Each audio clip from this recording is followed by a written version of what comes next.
ज़मीन के गिर्द अल्लाह ताला ने ये जो कुरा हवाई या हवा का जो निज़ाम बनाया हुआ जिसको एटमॉस्फेयर कहते हैं, ये एक तरह का प्रोटेक्टिव सिस्टम है। ये हमारा मुहाफिज है, ये हमारा तहफ़्फ़ुज़ करता है।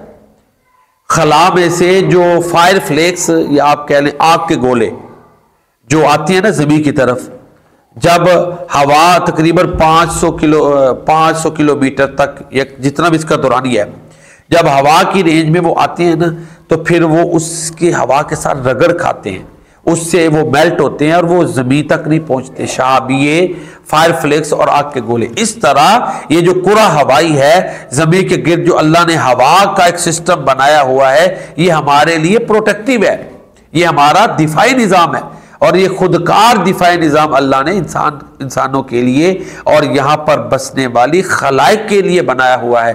अल्लाह अकबर।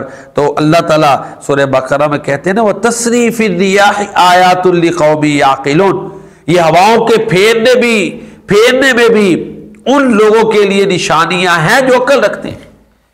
तो इस तरह अजायबात कुदरत में से एक कुदरत का उजूबा ये कुरा हवाई है। अल्लाह ताला हमें अपनी नेमतों की कदर करने की तौफीक अता फरमाए।